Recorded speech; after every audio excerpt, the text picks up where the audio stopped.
ಈ ವಿಡಿಯೋದಲ್ಲಿ ನಾವೊಂದು ಸಿಂಪಲ್ ಕ್ಯಾಲ್ಕುಲೇಟರ್ ಪ್ರೋಗ್ರಾಮ್ನ ಮಾಡೋಣ.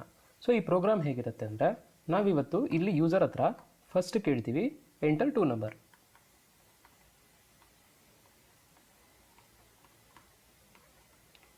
ಯೂಸರ್ 2 ನಂಬರ್ನ ಕೊಡ್ತಾರೆ.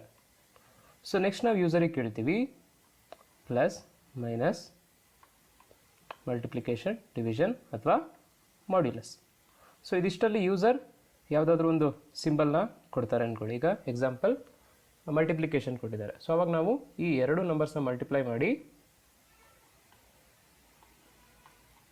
ಆನ್ಸರ್ ಎಷ್ಟಾಗುತ್ತೆ 200.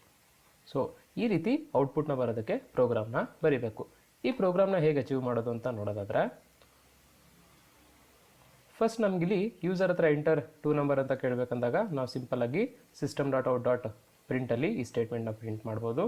ನೆಕ್ಸ್ಟ್ ಯೂಸರ್ ಕೊಡುವಂಥ 2 ನಂಬರ್ನ ನಾವು ಇಂಟಿಜರ್ ವೇರಿಯೇಬಲ್ಸಲ್ಲಿ ಸ್ಟೋರ್ ಮಾಡಿದ್ರೆ ಆಗುತ್ತೆ, int A int B.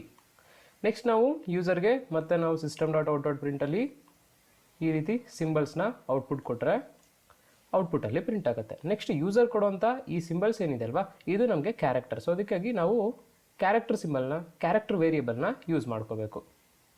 So carry on ಅಂಥೇಳಿ ಒಂದು ವೇರಿಯೇಬಲಲ್ಲಿ ತಗೊಂಡು ಸ್ಟೋರ್ ಮಾಡೋಣ. ನೆಕ್ಸ್ಟು ಇವ್ರು ಕೊಡೋವಂಥ ಈ ಸಿಂಬಲ್ ಏನಿದೆ ಇದನ್ನು ನಾವು ಮ್ಯಾಚ್ ಮಾಡೋದಕ್ಕೆ ಇಫ್ ಎಲ್ಸ್ನ ತಗೊಳ್ತೀವಿ. ಸೊ ಇಫ್ ಎಲ್ಸ್ ಹೇಗಿರುತ್ತೆ, ಇಫ್ ನಮ್ಮ ಏನಿದೆ ವೇರಿಯೇಬಲ್ ಅದರಲ್ಲಿರುವಂಥ ಕ್ಯಾರೆಕ್ಟರ್ ಪ್ಲಸ್ಸಿಗೆ ಈಕ್ವಲ್ ಆದರೆ ಏನಾಗಬೇಕು, ನಮಗೆ C equals a plus B ಆಗಿ ಆನ್ಸರ್ ಪ್ರಿಂಟ್ ಆಗಬೇಕು. ಅದೇ ಎಲ್ಸ್ ಇಫ್ ಇಲ್ಲದೆ ಏನಾದರೂ ಬೇರೆ ಸಿಂಬಲ್ ಕೊಟ್ಟರೆ, ಇಫ್ ಎನ್ ಏನಾದರೂ ಮೈನಸ್ಸಿಗೆ ಈಕ್ವಲ್ ಆದರೆ, ಸೊ ಇಲ್ಲಿ ಪ್ಲಸ್ಸು ಮೈನಸ್ಸು ಇದೆಲ್ಲ ಏನಿದೆ ಕ್ಯಾರೆಕ್ಟರ್ಸ್, ಇದನ್ನು ನಾವು ಯೂಸ್ ಮಾಡಬೇಕು ಅಂದಾಗ ನಾವು ಸಿಂಗಲ್ ಕೋಟ್ಸ್ನ ಒಳಗೆ ಬರಿಬೇಕಾಗತ್ತೆ. ಸೊ ಈ ರೀತಿಯಾಗಿ ಅಷ್ಟು ಸಿಂಬಲ್ಸ್ನ ಬರೆದು ಕ್ಯಾಲ್ಕುಲೇಟ್ ಮಾಡಿ ಅದರಲ್ಲಿ ನಾವು system.out.printಲ್ಲಿ ಆನ್ಸರ್ನ ಪ್ರಿಂಟ್ ಮಾಡಿದ್ರೆ ಆಗುತ್ತೆ. ಸೊ ಈ ಪ್ರೋಗ್ರಾಮಲ್ಲಿ ಹೇಗೆ ಬರೆಯೋದು ಅಂತ ನೋಡೋಣ. ಓಕೆ, ನಾವು ನಮ್ಮ ಕೋಡಿಂಗ್ ಪಾರ್ಟಿಗೆ ಬಂದಿದ್ದೀವಿ. ಫಸ್ಟ್ ಇಲ್ಲಿ ನಾವು ನೋಡಿದಾಗೆ ಯೂಸರ್ ಹತ್ರ ಎಂಟರ್ 2 ನಂಬರ್ ಅಂತ ಕೇಳಬೇಕು. ಸೊ ಅದಕ್ಕೆ ನಾನು system.out.printಲ್ಲಿ ಎಂಟರ್ 2 ನಂಬರ್ಸ್ ಅಂತೇಳಿ ಯೂಸರ್ ಹತ್ರ ಕೇಳಿದ್ದೀನಿ. ಈಗ ಯೂಸರ್ ಕೊಡೋ ನಂಬರ್ನ ನಾವು ಇನ್ಪುಟ್ ತೊಗೋಬೇಕು. ಅದಕ್ಕೆ int A in dot next int, ಅದೇ ಥರ ಇಂಟ್ ಬಿ ಈಕ್ವಲ್ಸ್ ಇನ್ ಡಾಟ್ ನೆಕ್ಸ್ಟ್ ಇಂಟ್. 2 ನಂಬರ್ನ ಇನ್ಪುಟ್ ತೊಗೊಂಡಾಗ ಈಗ ಯೂಸರ್ ಹತ್ರ ನಾವು ಅವರ ಯಾವ ಕ್ಯಾಲ್ಕುಲೇಟ್ ಮಾಡಬೇಕು ಅಂತ ಹೇಳಿ ಸಿಂಬಲ್ಸ್ನ ಕೇಳೋಣ. ಅದಕ್ಕೆ system.out.printಲ್ಲಿ ಅಡಿಷನ್ ಬೇಕೋ, ಪ್ಲಸ್ ಅಥವಾ ಮೈನಸ್ ಅಥವಾ ಮಲ್ಟಿಪ್ಲಿಕೇಶನ್ ಅಥವಾ ಡಿವಿಷನ್, ಇಲ್ಲಾಂದರೆ ಮಾಡ್ಯುಲಸ್. ಸೊ ಇದಿಷ್ಟು ಸಿಂಬಲ್ನ ಅವರಿಗೆ ಆಪ್ಷನಲ್ಲಿ ತೋರಿಸೋಣ. ಸೊ ಈಗ ಯೂಸರ್ ಕೊಡುವಂಥ ಕ್ಯಾರೆಕ್ಟರ್ನ ಏನು ಪ್ಲಸ್ ಇದನ್ನು ನಾವು ಸ್ಟೋರ್ ಮಾಡೋಕ್ಕೆ ಕ್ಯಾರೆಕ್ಟರ್ ವೇರಿಯೇಬಲ್ನ ತಗೊಳ್ಳೋಣ. ಕ್ಯಾರೆಕ್ಟರ್ ಏನಂತ ಹೇಳಿ ಒಂದು ವೇರಿಯೇಬಲ್ನ ತಗೊಳ್ತೀನಿ. ಇನ್ ಡಾಟ್ ನೆಕ್ಸ್ಟ್ ಡಾಟ್ ಕ್ಯಾರೆಕ್ಟರ್ ಎಟ್ 0. ಸೊ ಯೂಸರ್ ಕೊಡುವಂಥ ಕ್ಯಾರೆಕ್ಟರ್ನ ನಾನೀಗ ಎನ್ನೋ ವೇರಿಯೇಬಲಲ್ಲಿ ತೊಗೊಂಡು ಬಂದು ಸ್ಟೋರ್ ಮಾಡ್ಕೊಂಡಿದ್ದೀನಿ.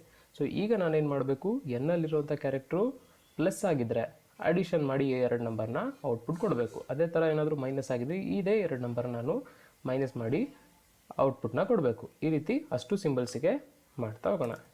ಸೊ ಇಫ್ ನನ್ನ ವೇರಿಯೇಬಲ್ ಏನಿದೆ ಅದರಲ್ಲಿರುವಂಥ ಕ್ಯಾರೆಕ್ಟರ್ ಏನಾದರೂ ಪ್ಲಸ್ಸಿಗೆ ಈಕ್ವಲ್ ಆದರೆ ಏನಾಗಬೇಕು, system.out.print first int c equals a plus B.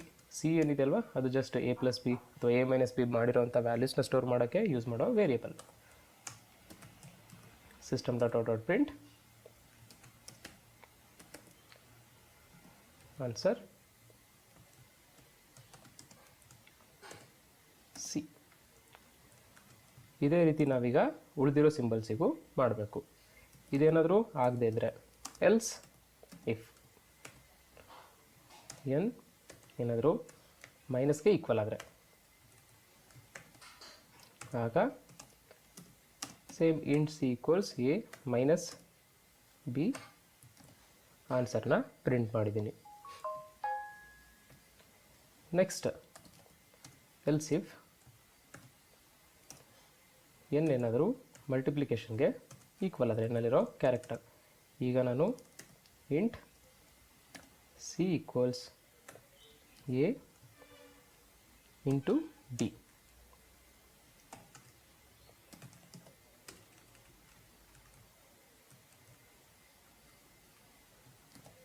ಆನ್ಸರ್ನ ಪ್ರಿಂಟ್ ಮಾಡಿದ್ದೀನಿ. ಇದೇ ಥರ ಈಗ ಇನ್ನು ಎರಡು ಸಿಂಬಲ್, ಒಂದು ಡಿವಿಷನ್ಗೆ ಇನ್ನೊಂದು ಮಾಡ್ಯುಲಸ್ಗೆ.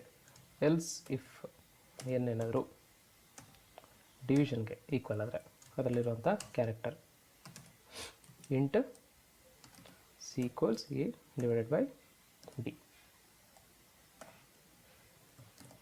ಆನ್ಸರ್. ಎಲ್ಸ್ ಇಫ್ ಏನೇನಾದರೂ ಮಾಡ್ಯುಲಸ್ಗೆ ಈಕ್ವಲ್ ಆದರೆ int c equals a divided by a modulus B.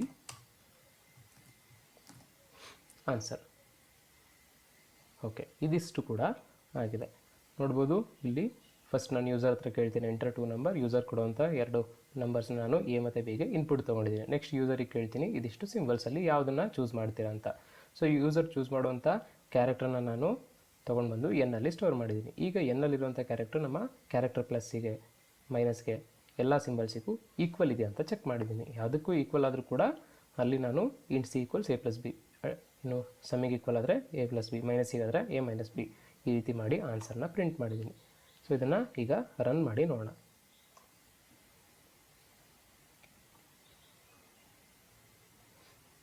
Okay, ಈಗ ಕೇಳ್ತಾ ಇದೆ ಎಂಟರ್ ಟು ನಂಬರ್. 10 ಮತ್ತು 20 ಎರಡು ನಂಬರ್ನ ಕೊಡ್ತೀನಿ. ಸೊ ಈಗ ಇದಿಷ್ಟರಲ್ಲಿ ಚೂಸ್ ಮಾಡೋದಕ್ಕೆ ನನಗೆ ಕೇಳ್ತಾ ಇದೆ. ನಾನೀಗ ಪ್ಲಸ್ನ ಚೂಸ್ ಮಾಡ್ತೀನಿ. ಸೊ ಪ್ಲಸ್ನ ಟೈಪ್ ಮಾಡ್ತೀನಿ. ನೋಡ್ಬೋದು ಆನ್ಸರ್ 30 ಪ್ರಿಂಟ್ ಆಗಿದೆ. ಇದೇ ಥರ ಬೇರೆ ಸಿಂಬಲ್ಸ್ಗೂ ಮಾಡಿ ನೋಡ್ಬೋದು. ಆದರೆ ಸಮಸ್ಯೆ ಎಲ್ಲಿ ಬರುತ್ತೆ ಅಂದರೆ ನಾನೀಗ ನಂಬರ್ಸ್ನೇನೋ ಕೊಡ್ತೀನಿ, ಆದರೆ ಇದಿಷ್ಟನ್ನು ಬಿಟ್ಟು ಬೇರೆ ಏನಾದರೂ ಟೈಪ್ ಮಾಡಿದೆ, ಇನ್ಪುಟ್ ಅಂತೂ ತೊಗೊಳುತ್ತೆ, ಆವಾಗ ನನಗೆ ಯಾವುದೇ ಥರ ಔಟ್ಪುಟ್ ಬರ್ತಾ ಇಲ್ಲ. ಸೊ ಈ ಥರ ಏನಾದರೂ ಮಿಸ್ ಆದರೂ ಕೂಡ ನಮ್ಗೆ ಏನಾದರೂ ಒಂದು ಔಟ್ಪುಟ್ ಬರಲೇಬೇಕು. ಅದಕ್ಕೆ ನಾನು ಏನು ಮಾಡ್ತೀನಿ, ಲಾಸ್ಟ್ ಎಲ್ಸಲ್ಲಿ ಒಂದು ಸ್ಟೇಟ್ಮೆಂಟ್ನ ಬರಿತೀನಿ, ಇನ್ವ್ಯಾಲಿಡ್ ಇನ್ಪುಟ್. ಸೊ ಈಗ ಏನಾಗುತ್ತೆ, ಎರಡು ನಂಬರ್ನ ಕೊಟ್ಟು ನಾನೇನಾದರೂ ಬೇರೆ ಸಿಂಬಲ್ಸ್ ಅಥವಾ ಇನ್ನೇನೋ ಬರದೆ ಅಂದರೆ ಇನ್ವ್ಯಾಲಿಡ್ ಇನ್ಪುಟ್ ಅಂತ ಬರುತ್ತೆ. ಇದಷ್ಟೇ ಅಲ್ಲ, ಇನ್ನೂ ಒಂದು ಸಮಸ್ಯೆ ಬರುತ್ತೆ. ಯಾವಾಗ, ಈಗ ನನ್ನ ಹತ್ರ ಎರಡು ನಂಬರ್ 10 ಮತ್ತು 0 ಇದೆ. ಸೊ ಇದನ್ನು ನಾನೇನಾದರೂ ಡಿವೈಡ್ ಮಾಡಬೇಕು ಅಂತ ಹೋದಾಗ ನನಗೆ ಎಕ್ಸೆಪ್ಷನ್ಸ್ ಬರುತ್ತೆ. ಏನು, ಯಾವುದೇ ನಂಬರ್ನ ನಾನು 0ಇಂದ ಡಿವೈಡ್ ಮಾಡಿದ್ರೆ ನನಗೆ ಈ ರೀತಿ ಎಕ್ಸೆಪ್ಷನ್ಸ್ ಬರುತ್ತೆ. ಗೊತ್ತಿದೆ ನಿಮಗೆ, ಯಾವುದೇ ನಂಬರ್ನ ನಾನು 0ಇಂದ ಡಿವೈಡ್ ಮಾಡೋದಕ್ಕೆ ಆಗಲ್ಲ. ಸೊ ಇದಕ್ಕೂ ಕೂಡ ನಾನು ಒಂದು ಪ್ರೋಗ್ರಾಮಲ್ಲಿ ಚೇಂಜಸ್ನ ಮಾಡಬೇಕು. ಯಾವ ಪಾರ್ಟಲ್ಲಿ, ಡಿವೈಡ್ ಮಾಡಿದಾಗ ವರ್ಕ್ ಆಗ್ತಿರೋದ್ರಿಂದ ಈ ಪಾರ್ಟಲ್ಲಿ ನನಗೆ ಫಸ್ಟ್ ನಂಬರ್ ಏನಿದೆ ಅದೇನಿದ್ರು ಓಕೆ, ಆದರೆ ಸೆಕೆಂಡ್ ನಂಬರ್ ಏನಿದೆ ಅದು 0 ಇರಬಾರ್ದು. 0 ಇದ್ದರೆ ಈ ಆಪ್ರೇಷನ್ ವರ್ಕ್ ಆಗಬಾರ್ದು. ಅದಕ್ಕೆ ನಾನು ಏನು ಮಾಡ್ತೀನಿ, ಈ ಇಫ್ ಒಳಗೆ ಮತ್ತೊಂದು ಇಫ್ನ ಹಾಕ್ತೀನಿ. ಏನಂತ, ಇಫ್ ನನ್ನ ಎರಡನೇ ನಂಬರ್ ಏನಿದೆ ಬಿ ಅದೇನಾದರೂ 0ಗೆ ಈಕ್ವಲ್ ಇದ್ದರೆ ಡೈರೆಕ್ಟಾಗಿ ನಾನು ಶೋ ಮಾಡ್ತೀನಿ. ಏನಂತ ಪ್ರಿಂಟ್ ಮಾಡ್ಬೋದು, ಎರರ್ ಮಾಡ್ಬೋದು, ಇನ್ವ್ಯಾಲಿಡ್ ಅಂತ ಮಾಡ್ಬೋದು, ಕೆನಾಟ್ ಡಿವಿಸಿಬಲ್ ಅಂತೇಳಿ ಬರಿಬೋದು. ಇಲ್ಲದೆ ಏನಾದರೂ 0 ಅಲ್ಲದೆ ಬೇರೆ ಇದ್ದರೆ ಓಕೆ, ಏನೂ ಸಮಸ್ಯೆ ಇಲ್ಲ. ನನ್ನ ಇದಿಷ್ಟು ಕೋಡ್ ಏನಿದೆ ಅಲ್ವಾ, ಇದಿಷ್ಟು ವರ್ಕ್ ಆಗ್ಬೋದು, ಯಾವುದೇ ರೀತಿ ಸಮಸ್ಯೆ ಇಲ್ಲ.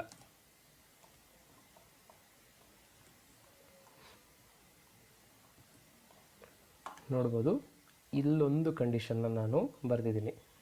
ಡಿವೈಡ್ ಆಗಬೇಕಿದ್ದಾಗ ನಾನು ಎರಡನೇ ನಂಬರ್ ಏನಿದೆ ಬಿ, ಇದನ್ನು ನಾನು ಚೆಕ್ ಮಾಡ್ತೀನಿ. 0 ಆಗಿದ್ದರೆ ಏನು ವರ್ಕ್ ಆಗೋದು, ಡೈರೆಕ್ಟಾಗಿ ಕೆನಾಟ್ ಡಿವಿಸಿಬಲ್ ಅಂತ ಬರೆದ್ರೆ ಆಗುತ್ತೆ. ಇಲ್ಲದೇ ಇದ್ದರೆ ಮಾತ್ರ ನನಗೇನಾಗಬೇಕು, ನನ್ನ ನಂಬರ್ಸ್ ಏನಿದೆ ಡಿವೈಡ್ ಆಗಿ ಆನ್ಸರ್ ಪ್ರಿಂಟ್ ಆಗಬೇಕು. ಸೊ ಇದನ್ನೀಗ ರನ್ ಮಾಡಿ ನೋಡೋಣ. ಫಸ್ಟ್ ನಂಬರ್ ತಗೊಳ್ತೀನಿ 10, 0. ಸೊ ಈಗ ಡಿವೈಡ್ ಮಾಡ್ತೀನಿ, ನೋಡೋದು ಕೆನಾಟ್ ಡಿವಿಸಿಬಲ್ ಅಂತೇಳಿ ಔಟ್ಪುಟ್ ಬರ್ತಾ ಇದೆ. ಈ ರೀತಿ ನಾವು ಪ್ರತಿಯೊಂದು ಕಂಡೀಷನ್ಸ್ಗೂ ಕೂಡ ಚೆಕ್ ಮಾಡಿ ಕೋಡ್ನ ಬರೀಬೇಕು. ನೆಕ್ಸ್ಟ್ ವಿಡಿಯೋದಲ್ಲಿ ನಾವು ಲೂಪ್ ಸ್ಟೇಟ್ಮೆಂಟ್ಸ್ ಬಗ್ಗೆ ತಿಳ್ಕೊಳ್ಳೋಣ.